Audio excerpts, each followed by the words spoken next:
The wonderful Claire, who I'm sure is known to most people here, and anyone who doesn't know her has her splendid and impressive biography with them tonight, has done me the great honour of asking to chair this evening and also to respond to a play that I know very well, Measure for Measure. I just wanted to say something briefly and personally about my engagement with the Abbey and my engagement with Claire over the past couple of years. It was a huge balm, as well as a continued honour, as my association with the Abbey is, to be asked to support the work of the Institute. And one of the ways in which that took place was by chatting with Claire over Zoom, as I know many of us were familiar with, to better understand how I might support and become a part. And what I wanted to say, just in a very small way, but before you listen to this wonderful woman tonight, is that those conversations I had with her over Zoom in the very midst of the pandemic were amongst the most refreshing and thoughtful and helpful, actually, to getting through the curious isolation of being what is mainly a theatre director while most of the theatres were shuttered. And so to come back to the Abbey for the beginning of this 2022 series and to be part of this with Claire, with you and in person tonight is a truly wonderful thing. So it's my great delight to introduce her and the wonderful thought she's put together this evening on the theme.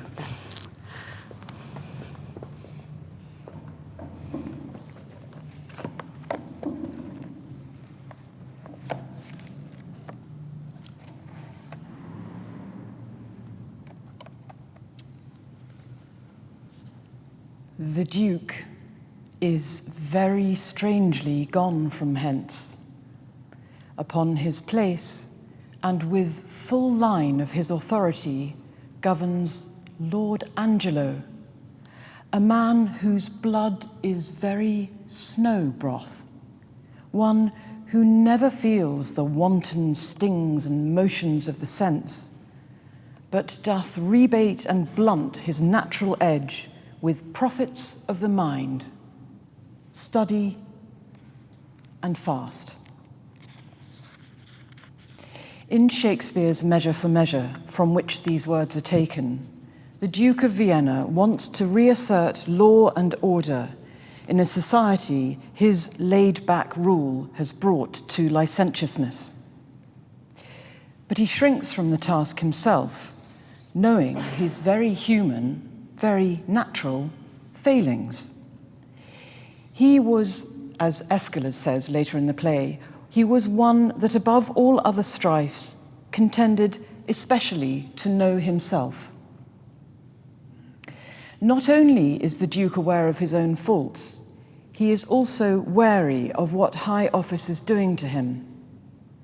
I love the people, but fear their aves, he says, their aves, their adulation. The Duke knows himself, but he does not trust himself. Indeed, his lack of self-trust arises from his self-knowledge. So, he decides to withdraw from office and put Lord Angelo in his place. And with full line of his authority governs Lord Angelo. Angelo, whose blood is very snow broth, suffers none of the Duke's qualms about leadership. He has lived an exemplary life, preferring study and fasting to the sensual pleasures aroused by the company of others.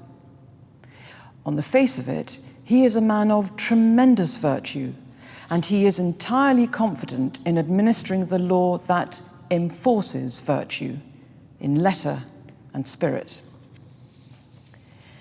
Angelo trusts himself.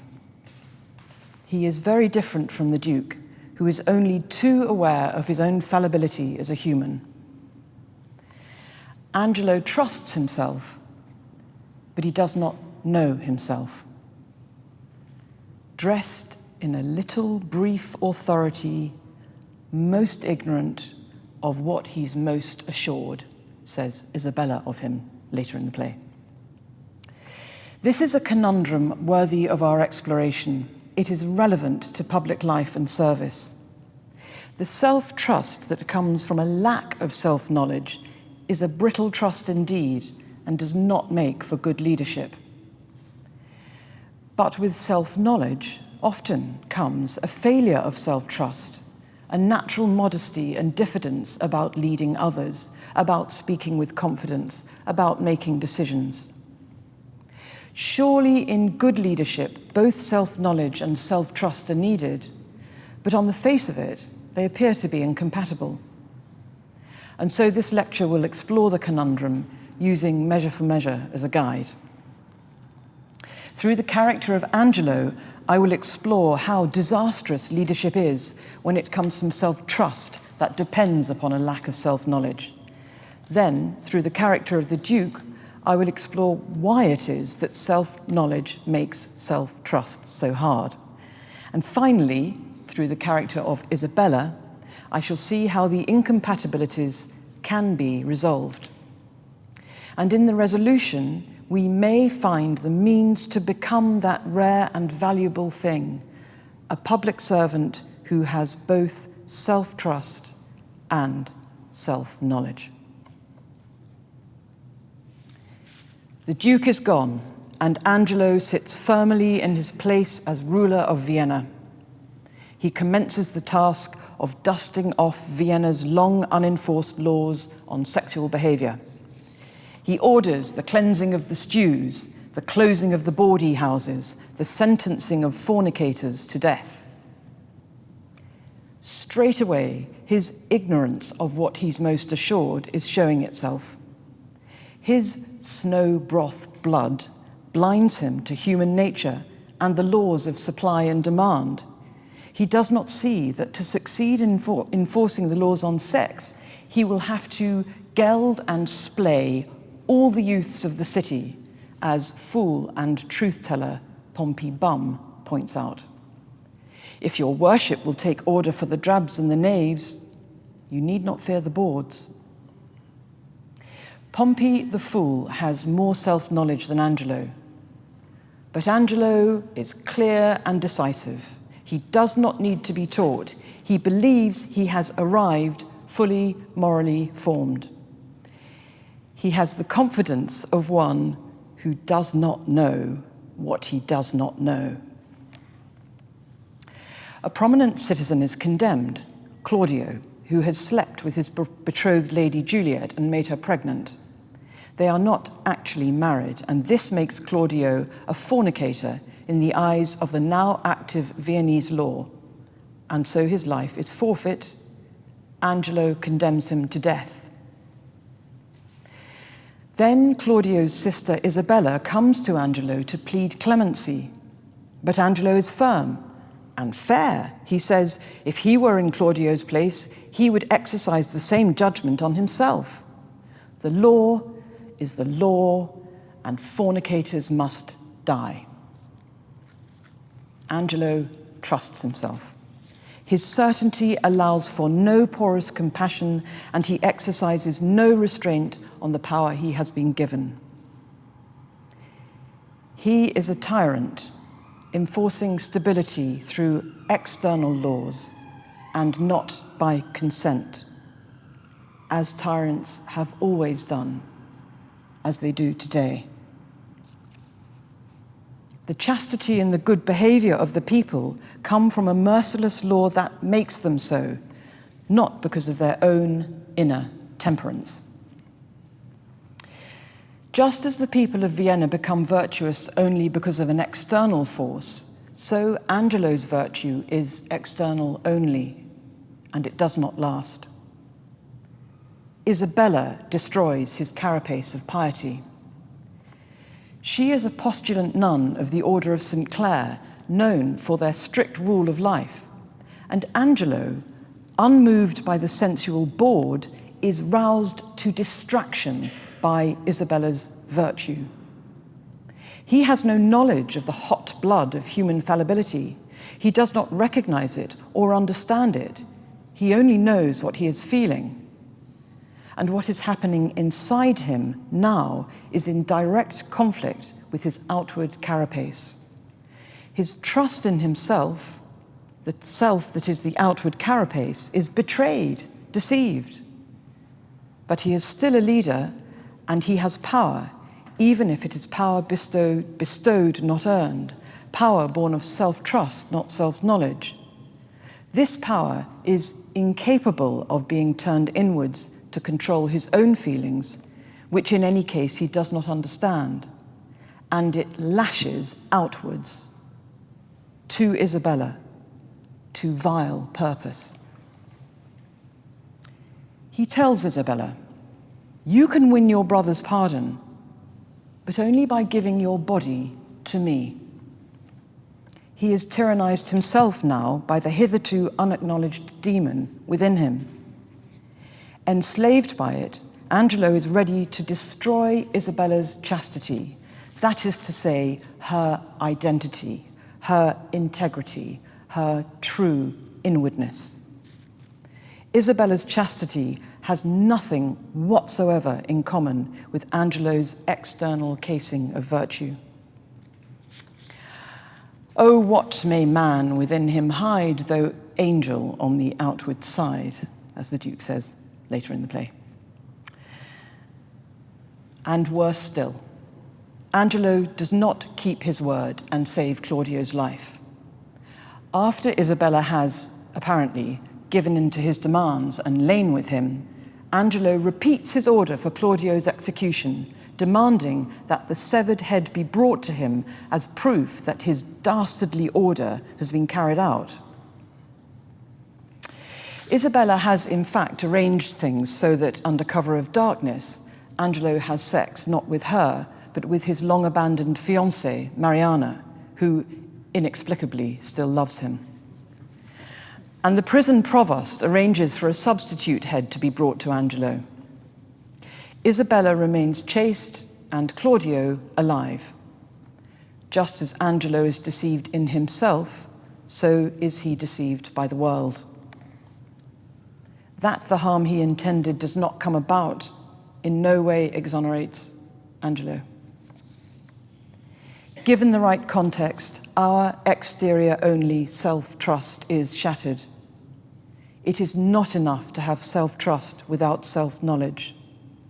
Such leadership may be powerful, decisive, clear, and undisturbed by doubt, but it will not last, because we are human, and we do not escape the fallibility that all humans share. And the failure of that leadership will be all the worse because of the lack of self-knowledge that its strength depended upon. Angelo is a character in a play, a drama, but there are real-life examples, such as the highly respected peer who fell spectacularly from grace because of a film made public that had been shot by the prostitutes he was using, betraying a side of him, his inside, which was the exact opposite of the man we all saw upholding standards in the House of Lords. This is a spectacular and extreme example, but it did not come out of nowhere. People in public office cultivate their exterior selves, the ones on show, to the detriment of their interior selves, I suggest. In a conversation I recently had with an MP, not you, I suggested that it must be hard to knock on someone's door and ask them to vote for you. "Not in the least bit hard," he declared, brazen self-confidence written all over his face. The politician's carapace, often so thick and so well used that it sticks to the face of the politician and you simply cannot see behind it. That person becomes all outward and not any more inward. You cannot find them. Can they find themselves? The politician needs self-trust. If we are to elect our leaders, and heaven help us, that is what we want to do, that is what people are today dying in order to be able to continue to do, significant psychological demands will be made on those who stand to be elected. The brazen self-trust that this MP displayed has to be actively cultivated. The willingness and ability to knock on someone's door and ask them to vote for you is just the start. There is the rhinoceros hide strength emotional skin that is needed to withstand public and personal abuse online and in real life. One MP told me he was shopping in a supermarket in his constituency and someone came right up to him and said into his face, "I wouldn't spit on you." The need to be decisive in a situation when it is impossible to know all the facts. The need to be able to speak confidently and strongly and with opinions every day, locally, nationally, and sometimes internationally. Views developed at speed because circumstances are constantly changing. Last week, the pandemic, the week before, Partygate, this week, Ukraine, and these are just the areas of political concern that we see. The confident carapace is necessary. The politician is all on show in the pitiless public glare, always transmitting. But that fallible, vulnerable individual still lurks behind the confident carapace, and if attention is not paid to that individual, it will become distorted, as Angelo's did, as that unfortunate Lord's did. Weak interiors need external buttresses to keep them upright. Angelo's weakness is hidden by the buttress of the law, external rules to govern behavior, and when his human, hot-blooded interior rebels, he and the law crumble to dust. Unless politicians have sufficient self-understanding to know that they must give time to their inward self, the inward self remains untended. No one is asking them to do this work, and I worry at how much we focus on external codes and laws to govern, to buttress the behavior of our public servants. Better surely to concentrate on their inward selves. But it is not easy. More than that, it's risky. It threatens outward equanimity, undermining the self-trust we need to be leaders. Looking inwards could undo all that superficial self-trust the politician needs just to keep going. It is what leads the Duke to withdraw from public office. So let us turn to this conundrum. Why is it that self-knowledge makes self-trust so hard to attain? With these words, the Duke brings Angelo out of his lonely private virtue to take public office. Heaven doth with us as we with torches do, not light them for themselves. It is deeply ironic. These lines of the Duke refer to the saying of Jesus, "No one lighting a lamp puts it in a cellar or under a bushel, but on a stand, that those who enter may see the light." Angelo's light is exterior only, while the Duke's light is born of deep self-knowledge. And yet the Duke plans to hide his own light under a bushel, leaving a tyrant in charge. Why does he do this? It's much safer. Hiding my light under a bushel means I do not have to pass judgment. If I am intensely aware of my own failings, how can I stand as a judge of others? Cast any stone, let alone the first one. Hiding my light under a bushel means I don't have to express opinions. Do we not find that the more we know on a subject, the less we are willing to comment? The more we understand, the less we criticize and judge. Hiding my light under a bushel makes me see more clearly, in more nuanced detail. I am backstage, not involved, not taking sides, so I can be impartial. I do not have to have an agenda. I need no angled lens through which to interpret events. It is no accident that civil servants temperamentally shrink from the limelight. Their task is to understand thoroughly the policy area on which they then give advice to politicians, privately, not in the full glare of publicity. They have much to say about the world born of their study, but we will not hear them share their insights publicly. If your temperament is to speak aloud, you should not be a civil servant. But if you speak in public, even if you know what you are talking about, not all the subtleties of the subject are going to be able to be expressed, let alone heard. Nuance is usually forfeit when it is brought into the light. Hiding my light under a bushel protects my integrity because it is not threatened by the effect that others might have on me. Bringing my light out into the world makes it vulnerable to the world. The Duke believes that in order to enforce the law, he will have to become someone he is not. He will have to develop intolerance, become confrontational. Sith 'twas my fault to give the people scope, 'twould be my tyranny to strike and gall them for what I bid them do. He believes that his soft, self-aware, fallible interiority would have to harden if he is to rule as he thinks he should. Hiding my light under a bushel protects me from arrogance and conceit. The Duke knows that he is susceptible, we all are, to the people's arvés.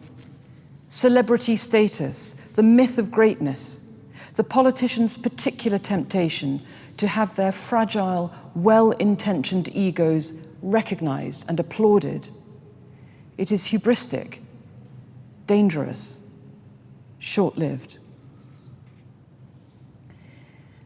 Hiding my light under a bushel protects others from being harmed by me. If I act, especially if I have power, I always run the risk of bringing more harm than good to the world. Take unconscious biases. I know I have them, but by their nature, I don't know what they are. I only know that since I have them, my speech will, unintentionally disparage cultures and perspectives other than my own. And the trouble is that it is only as my words are spoken that my unconscious bias becomes conscious, and by then it is too late. The prejudice is spoken, the offense is committed, the harm is done. Better to remain silent.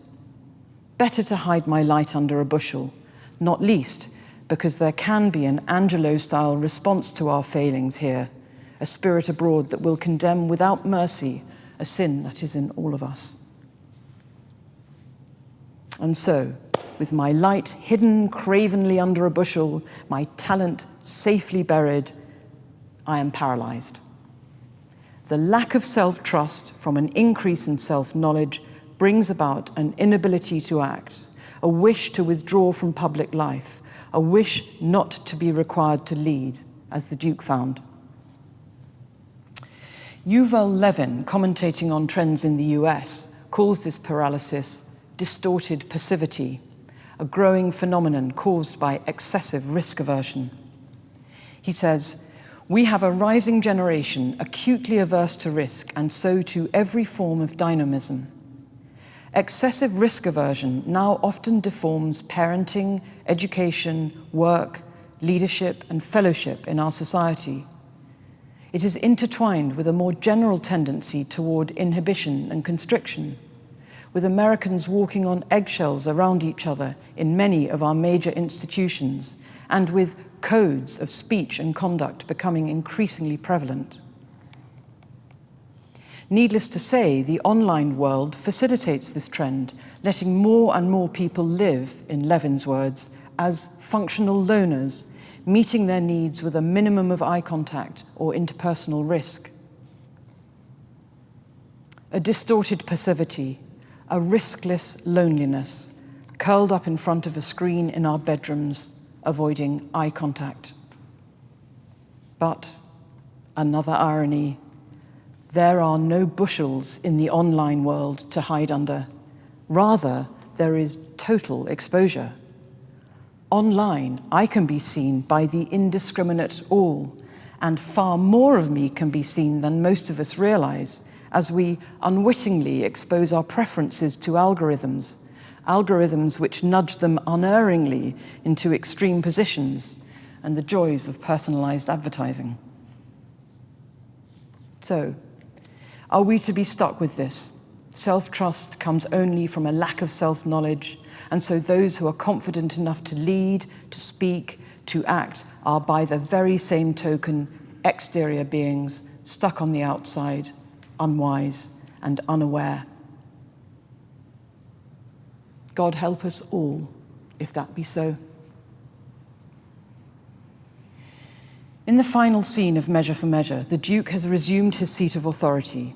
He decrees that Angelo's life is forfeit for his truly horrible deeds. At this point, Isabella and Mariana still believe that Claudio is dead by Angelo's hand. And yet, they plead for Angelo's life. In so doing, they begin to show us how self-knowledge can serve good leadership. Mariana argues, they say best men are moulded out of faults, and for the most become much more the better for being a little bad. A lovely economic elucidation of the role of penitence in public service. Yes, I am not good, but I am aware that I am not good, and I am penitent. This makes me merciful.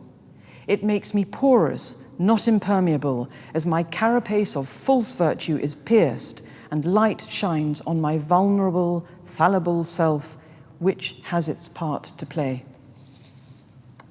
Angelo's fall from grace has made him more like the Duke. It makes him attend to his interior. It would make him a better leader. And Isabella, who is in the deepest pain at the loss of her brother by the hand of this man who sought to destroy her integrity and her self-esteem by violating her chastity, Isabella is prevailed upon by Mariana to join her in pleading for Angelo's life. Angelo's. Mariana asks her 3 times to help. And after the 3rd plea, Isabella kneels in solidarity with Mariana. She says, "Why? All the souls that were forfeit once, and he that might the vantage best have took found out the remedy." And here we have the bringing together of true seeing with action, of self-knowledge with self-trust. This is Christ of whom Isabella speaks, who has the best vantage of our faults, who sees all, but neither administers the letter of the law in judgment of us, nor simply sits and watches as we mess up our lives. He found out the remedy. What is the remedy? Isabella herself lives it out when she finds the will to plead for mercy for Angelo right in the heart of the pain he has caused her. Remember, at this point, she still believes her brother is dead by Angelo's hand. So this is what I would say to the conundrum of self-knowledge and self-trust. I would say that we must walk towards our inward selves and acknowledge what is there, however painful. I would say that courageous, tremulous, and determined facing of our fallibility will bring us strength to lead, real strength, real inner confidence, real inner self-trust. By this means, those in public office, the powerful, are brought to self-restraint without surrendering responsibility, are kept porous without losing a sense of self. This is such important work for our public servants to undertake. It isn't easy, and there isn't much help on offer. Westminster Abbey Institute is trying to address this, working especially with younger public servants, quite a few of whom are here. Inspired by the story of the respected peer whose interior lusts were filmed for all to see, we have created a residential program called Facing Fallibility Through Tragedy and Comedy. In the first part of the time together, just 24 hours, we learn an Ignatian technique. Ignatius was a saint in the 17th century who had wonderful advice on prayer. We learn an Ignatian technique of quietly, silently, feeling our way into ourselves, to the place where we are most vulnerable, most ashamed, the place, or rather person, whom we would rather others never saw. And we sit there with our shadow selves, making friends. Not trying to solve anything, just sitting there, as you might sit with your beloved who is in pain, and you cannot take away their pain, but you're not going to walk away from them either. And gradually, as you become more and more at ease with this deepest fear, something creative happens. Joy emerges. You have faced the worst in yourself, and you find not desolation, but deep joy and deep strength right inside yourself. That is how we spend the morning. Quiet, gentle, vulnerable, silent meditation. And then after lunch, we have a comedy workshop. We play games to make friends with our inner fool, the one whose voice we dare not speak out loud, especially as public servants, the unedited voice.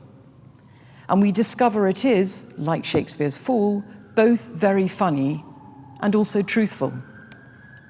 In Measure for Measure, Pompey Bum sees far more than Angelo ever can. The Facing Fallibility Residential is not for the faint-hearted, but work like this is essential for those in positions of public service. We must take care of our inner selves. We must. Look at the world.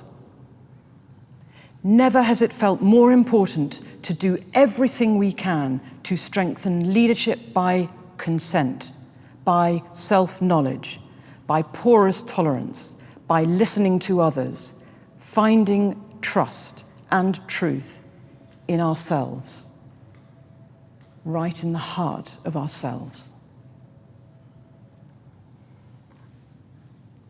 Thank you.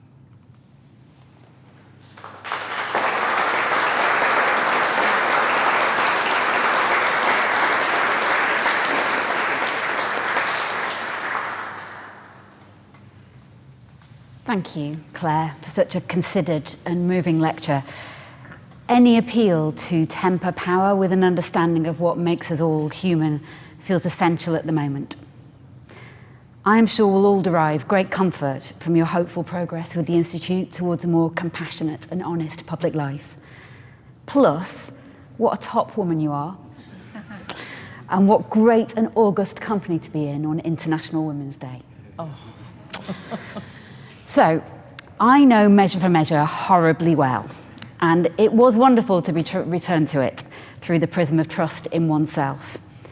It was my set text for my A-levels, and when I showed up at university to study English, I was told that I'd be spending another 2 years with the play.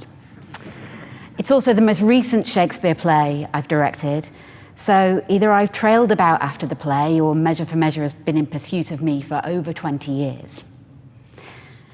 Measure for Measure is what's known in the trade as a Shakespearean problem play. As many of you will be aware, that's a category distinct from his other plays that fall into histories, comedies, tragedies, romance, and the Roman plays. If I tell you that Measure for Measure sits in a group with Shakespeare's Troilus and Cressida and his All's Well That Ends Well, you'll recognise, perhaps just by virtue of not recognising those titles, that they are amongst the less frequently staged of his complete works. It's not because they're bad, it's because they're tough. Well, they're problem plays. Problem plays are resoundingly uncommercial. They don't satisfy or pay off. Their set-piece scenes are often confounding. They generally unsettle the audience and can leave a bad taste in their mouths. One of the things that struck me listening here to Claire's excellent lecture is that the plays themselves do not often trust themselves. They can certainly retreat from our understanding. And I can report from experience that at their most difficult twists for a director in rehearsal, they appear also not to know themselves. Not a day goes by while directing Measure for Measure that an actor doesn't ask, why does he or she do that? And often I do not know the answer. There is a sometimes, I think, incorrect presumption that playwrights sit down with it all planned out beautifully before writing a word, as opposed to just setting a handful of characters off on a series of scenes and waiting to see what happens to them. I don't know if this is a true story, but a famous actor, while playing Rosaline for the Royal Shakespeare Company in As You Like It, was heard to shout out in rehearsals, "My character wouldn't say that." It's pretty tough to get a rewrite on a 400-year-old play, but I do sympathise. I once studied with a playwright and director who said to me that if there had been literary managers or dramaturgs in Shakespeare's day, he would still be at his desk rewriting the fourth act of Measure for Measure. Certainly these problem plays do not reassure or console the watcher with a neat conclusion. That kind of straightforward catharsis only comes from tragedy's multiple deaths or comedy's many marriages. The other problem with problem plays is that you're never really told what to think of the character's actions. Perhaps because of Angelo and the Duke's behaviour that Claire identified here, the state in Measure for Measure does not purge and heal by the end of the play. In Act 5 of the play, Isabella calls for justice by shouting out that word 5 times at a public meeting. And yet the other characters in the play, call her mad. And she's left with an uncertain pardon, a possible execution, an unhappy marriage, and an unanswered proposal. No real justice there. Compare that to Hamlet's 9 neat deaths and the final, the rest is silence. It's a bit of a contrast. One sounding I would take while working as an artistic director is how likely the play we were considering for the programme might be to spark healthy debate. Will people be talking about it on the bus home was a frequent test question in our weekly programming meetings. In the case of Measure for Measure, the audience might debate after the play whether Isabella does the right thing in refusing to sleep with Angelo and save her brother's life, or dispute if the Duke is guilty of setting up Angelo for an inevitable fall.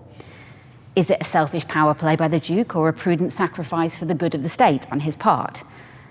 The play does not answer those questions, and with its willfully uneven conclusion, Measure for Measure rates high on the 134 bus arguments home.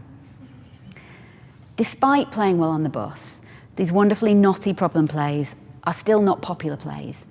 They don't satisfy the bloodlust of tragedy or load us up with the sugar rush of comedy. In another part of my life, I direct films for commercial entities such as American studios. The majority of script notes I receive from executives focus on things like conclusions being satisfying and characters delivering. Is that character likable? Are they relatable? Does their story pay off? Are we meant to like this character or not like her? The clearest example I have of this was a long debate in the development of the script for a film I directed, Mary Queen of Scots. It was around whether or not Mary Queen of Scots could be likeable. Not a term I suspect Mary Queen of Scots ever troubled to apply to herself. The search for certainty in character and in story is a little like the formulation of the certain leader Claire unpacked for us in the person of Angelo. There's a hint of perfectionism in the air, a tendency to prize smoothness above grittiness when it comes to thinking about character. Completeness is held above uncertainty. Nothing should be so uneven as to upset us too much. The following scenes will not be disturbing. Please keep your hands inside the car for the duration of the ride. As these notes often come to me from Los Angeles, I sometimes wonder if it's related to the reasonable Californian expectation of 278 days of sunshine per year. It's a little like Claire's reference to the solipsistic pleasure of being served personalised advertising by an algorithm. Your phone, your weather, your shopping experience, it all has that pleasingly rounded edge. Like many of us in the past couple of years, I've been cherishing laughter wherever I can find it. There was a joke, you might have heard this, going around what some of us called mid-pandemic. People started to say that they were not enjoying season 2 of COVID. It struck me that we've become so used to stories being satisfying that we comically associated the apparently endless uncertainty of the pandemic with a TV show without a proper arc. A bad season of COVID. It was boring us. Something enjoyable needs a beginning, a middle, and an end, and we must be allowed to complete it. Where this is problematic to me is when we confuse narrative neatness with meaning. In this confusion, meaning is neatness, it is certainty, meaning is conclusion, it is payoff. If meaning were a character, it would be, to apply Claire's idea, Angelo. It is confident enough to knock on your door and ask for your vote. In these problem plays, credits do not reassuringly roll over a story well resolved. Although Isabella's plea for clemency from Angelo, the abuser whom she believes to have killed her brother, is exceptionally moving and wholly good when she asks to have his life be spared. Her virtue does not triumph and the state is not cleansed in Measure for Measure. In fact, there is a notorious and horrifying final moment in which the Duke, who has been secretly surveilling everyone and assisting Isabella while disguised as a monk, unmasks and asks her to marry him. Perhaps unsurprisingly, she does not utter a further word in the drama, either of acceptance or refusal, frustration or despair. Academics write very powerfully about how much a fine actress might do with that silence. I am here to tell you that a fine actress would absolutely prefer to have some lines. As Claire wonderfully points out in her lecture, these problem plays create discomfort and unearth neuroticism in the quest for self-knowledge. Where Oedipus Rex is a high-speed train hurtling towards his Delphic prophecy of know thyself and the ultimate healing of his city, Thebes, the three protagonists of Measure for Measure are completely at sea to themselves and quite likely to destroy the city-state of Vienna in the process. The Duke leaves Angelo in charge, and then, within a handful of scenes, he is dressed up as a monk and is meddling in Angelo's horrible wrongdoings. And the Duke is an incompetent voyeur. He is isolated, but still dabbling. To pick up on Claire's metaphor, it's almost as if he's doing it through his phone rather than in person. The monk's robes put him at a safe remove from his subjects, but by the time he gets to Act 4, even the Duke doesn't know what he's doing. Neither he nor Angelo can be trusted, and in the way that Claire so acutely identifies, there is a dissonance between their exterior life and their interior world that starts to threaten all around them. You'll note that where I diverge slightly from Claire on the play, but not in her general observations, is that I don't really believe the Duke and think he talks a good game. But then again, I don't totally trust anyone who borrows a habit and passes himself off as a monk. Indeed, there's quite a lot of scholarship that believes that this character is Shakespeare's take on Machiavelli's Prince, but that's probably for another time. Angelo's outer certainty, of which Claire spoke, doesn't just crack, it evaporates on meeting Isabella. It's gone in less than 160 lines. That's all the scene there is between them before Angelo turns to the audience and asks them to identify a weird sensation. In Claire's helpful formulation, the shattering of exterior-only self-trust. What's this? What's this? Angelo asks in soliloquy. For those of you who don't know the play, the this of what's this is not an altogether wholesome question.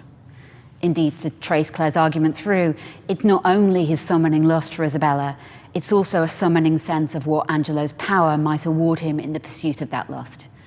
Heady, creepy, very wrong. Hamlet hesitates and dies. Lear runs mad and dies. Othello is jealous and dies. Macbeth is ambitious and dies. Romeo, you get it. Angelo and the Duke live and are what? Who knows? Can they be trusted? They're extremely adept at announcing one intention and then pursuing an entirely different instinct. Until the Duke produces his weird bed swap solution to Angelo's horrifying demand, Isabella is refusing to yield to Angelo's indecent proposal and is prepared to let her brother die to preserve her chastity and with it her immortal soul. None of these characters is going to get past a studio executive. I can hear them asking, can't they do something to make us like them? To direct actors in these roles is to turn up every day and rehearse a twisting, inconsistent series of actions. The struggle is whether to confer coherence by your interpretation or embrace the chaos in the room. The arrogant, confident part of me, perhaps the one whom people most readily recognise as the character of a theatre director, wants to swish about brandishing her interpretation. It wants to tell the actor, the audience member, the critic, you hear, what to think and how to judge these characters in the world of the play. If I'm being honest, the arrogant, confident part of me would probably dump directing Measure for Measure and direct a really nice 5-star production of A Midsummer Night's Dream and keep the money. The part of me that searches for a kind of self-knowledge of these flaws and inner meanings of these plays would never be bold enough to stage them because they collapse under the weight of their problems. And it really is too late for that rewrite. And so, in Claire's wonderful analogy, I move towards them, acknowledging their flaws and embracing the possibility that I might fail in the attempt. Because, as Claire puts more eloquently, it's our responsibility to face the troubling and difficult things within our problem selves, within these problem plays, and to move forward in hope of a more honest and compassionate life, self, and perhaps story.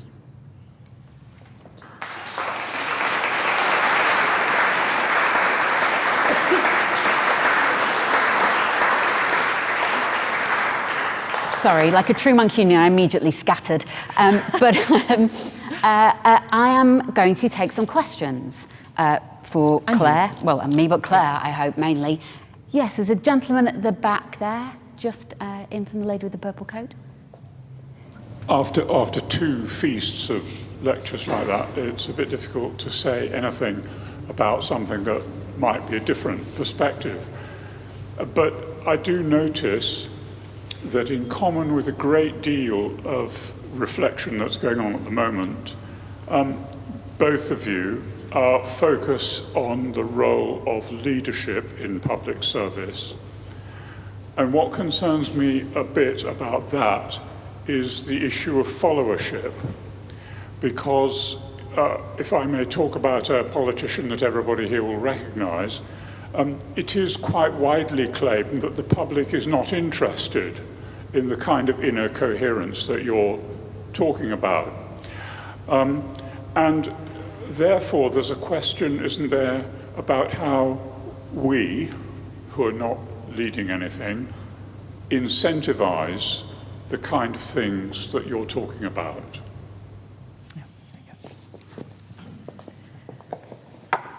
Thank you, Peter. That's a brilliant question. Peter Selby, former Bishop of Worcester and other places, but anyway, thanks, Peter. Critical, and in a democracy, of course, our leaders are elected by us, and our leaders will be what we therefore ask them to be. And it's a running theme in the kind of work that we do in the Institute to understand that probably virtue doesn't get you very far at the ballot box. And in 2019, a study was done, a poll, should I say, it was a poll, showed that a majority of us would not buy a second-hand car from Boris Johnson. A majority of us would vote for him. Same poll. But University College London's Constitution Unit has recently published a study which says, actually, on the contrary, people do want virtue on our leaders. I don't know whether that's because we've changed, and the public is fickle. But in a democracy, we voters have a strong responsibility to say to our democratically elected leaders, we want you to look after your inward self. We want you to give time to this. It's notoriously difficult to get MPs to come and do the kind of work that we do at the Institute because they do not believe they should give time to it, because they don't think that's what their constituents want them to do. They think they have to have arrived fully formed. So if your constituent said to you, I think it would be brilliant if you spent half an hour once a month doing some sort of work that made you aware of what was going on inside you and cared for what was going on inside you. Just a mindfulness class, for heaven's sake. That would be excellent. But unfortunately, that's not what we say. What we say is, are you going to sort out the dustbins or Brexit? So it's a problem. It's a problem of democracy.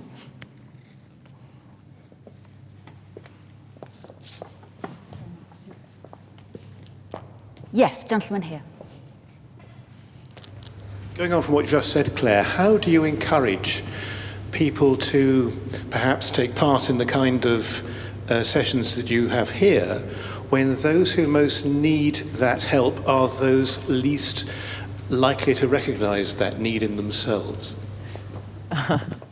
Yes, welcome to my world. That is exactly the challenge. Of course, it is, and we do have to be careful not to be too cosy and just find we're singing to the choir, as it were. So all I can say is we just keep trying. We just keep trying, and lots of different quite nefarious ways, like, wouldn't you want to be seen in a room with this person, or this would be quite an attractive person to be seen in the same room as. Coming into the Abbey is always a bit of a draw. But I do find this. If I do come into encounter with somebody, and we work with all sorts of different public service walks of life, and start to talk about this inward thing, this vocation to public service, this sense of reflecting again on the good that you really think you're trying to do, that you believe you came into public service to do, you start to have a conversation about that, and something comes to life in the room. So that's always good. But it's absolutely work in progress. It really is. What a great thing to create a critical mass of people who saw the importance of this and gave time to it, so that it became a bit irresistible for others. It became recognised that it was part of what you needed to do to be a really great public servant. But we're not there yet, I think.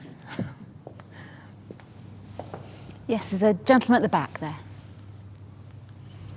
Thanks to both of you. First of all, as one of the people who's participated in Claire's course, I can certainly be witness to what a fantastic experience it is. My question is just to invite a comment on authenticity in leadership. So I wonder whether the kind of thesis about kind of self-trust, conviction, there's a tension with authenticity. We might want to vote for someone who trusts themselves and be confident, but don't we also want to follow someone we believe in? And if they're not authentic, I would suggest most of us see through that and find it harder to follow. So a comment on that would be welcome, thanks. Maybe Shakespeare can help. Can Shakespeare help? Yeah, I don't know how helpful Shakespeare is with authenticity, actually. And I don't know, somebody with more scholarship than me might be able to reflect for us on when that became part of the discourse. At what point did being authentic be a thing? I suppose one thing I found very helpful when directing Shakespeare plays. So this is an obvious thing to say, but actually the majority of actors have been through a conservatoire training rather than a university course, although conservatoires offer degree courses now. So it's been largely a practical practice, but as part of that practice, what they don't look at is rhetoric in acting training, which when you come to do a classical play, you're really in trouble because that's such a fundamental part of Shakespeare's understanding, and it was such a part of the Renaissance. And actually I do a few exercises, but the simplest one, and actually often the most helpful when actors as characters have to make argument or persuade within plays, is just to look at ethos, logos, and pathos. Am I getting that right, Claire? I think so, I hope so. So argument that extends from logic, argument that extends from pathos, something moving. But ethos, tell me if I'm doing this wrong, Jamie, I think is the most interesting one because that's argument that comes from authority. And I always think it's more helpful to think about authority as opposed to authenticity. And I don't mean authority in terms of how austere or impressive you can be.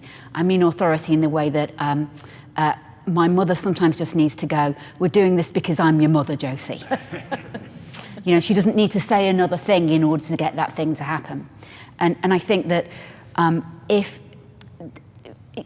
do occasionally work with politicians, actually just on presenting a little bit in my role as a theatre director, and you know, whenever they mention it, you try and get them away from it immediately, and you try and get them to understand what in a pure sense the ethos or the authority is from which they're speaking. You know, and often, yes, that is family and background and all of those things, but sometimes it's the pressing need that you're answering within a moment. That's my thoughts on that. I don't know if that's helpful. That's brilliant. I'm taking notes. Okay. Is there another question? Yes, gentlemen, yes. Thank you very much for such a thoughtful presentation all round. I just wondered, in reflecting on the title of the play, which I think quotes Christ's words, vaguely, I think it's in Matthew, the measure you give out is the measure you will receive, and I think it's a plea for mercy. And the mercy seems to be particularly personified in Isabella, and Shakespeare seems, on the whole, to give females the role of wisdom, actually, on balance. I wondered if you have any guidance on balancing mercy with indulgence and saying to people, nothing really matters. You can get out of jail or get off the hook. It's become apparent when rules have been broken, which the majority of people are supposed to obey, and it causes, amongst other things, friction. Really? I suppose I just think that Shakespeare has got things to say about that. It is such a... so I should stand here. So mercy is... what is mercy? I mean, you know, the famous bit is the Portia bit, isn't it? Which is, I think, what you're referring to in Merchants of Venice, which I think... The quality of mercy is not strained, it droppeth as a gentle rain from heaven upon the place it falls, it is twice blessed. It blesseth him that gives. Yeah. Which is actually very like Juliet's, my bounty is as boundless as the sea, the more I give to you, the more I have for both. Are infinite. Yeah, I think certainly what he accords to women is the ability to give poetry to abstract nouns that are not always love, but are sometimes bigger moments, I think. And I've always thought, really, within his plays, that's so beautiful to me, because it's a way of giving power, the power of poetry and the power of metaphor, where sometimes for those women within those plays it does not exist. How that pertains directly to public life, I don't know, but it's always seemed to me a kind of gift to women who are bound slightly more by the constraints of the play and the constraints of society there within. You know, that they stand up and they advocate, and sometimes they get to do it without having to dress up as a boy, which is a big plus. I think I have an image, really, of this in response to this, which is a walk that's an attentive, gentle, listening walk on the path of righteousness, but it's not a straight line. It's not rigid. It's not brittle. It's porous. Favorite word of mine. And it's wisdom in the moment, listening in the moment, judgment in the moment, when there is a need to say, so far and no further, or let's hear. When there is a need to say, you have done wrong, and we need to hear your penitence, we need to see your penitent act. Well, I think we need to hear penitence anyway when wrong has been done, frankly. But I suppose there's one other thing actually that just struck me in terms of Shakespeare, which is there's another very, very infrequently staged play called King John that I directed 1,000,000 years ago. at the Royal Shakespeare Company, and actually more thrillingly than in the Scottish play, when John commits a terrible crime of ordering the execution of Prince Arthur, it's extraordinary how the state, however querulous and inadequate, drops away from him. The account of that Shakespeare gives is extraordinary, and it's not a very well-known play, but what's brilliant about it to stage is that people keep coming in and going, they've abandoned you, and the barons have gone, and the French are here, and you're in trouble with these people, and then finally your mother's dead, which when it's King John's mother you really don't want to not around. But it's extraordinary because all he has in the whole of that play, King John, is a half line of soliloquy. So after all of this stuff has happened to him, everybody else leaves the stage, and he just sort of sinks into himself and simply says, "My mother dead." That's it, that's all he gets.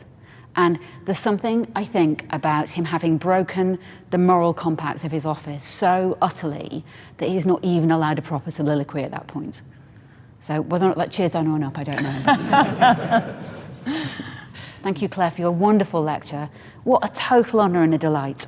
And well, I'm sure I will and be. can I just say thank all the you rest to of them. Josie, because that was an amazing response.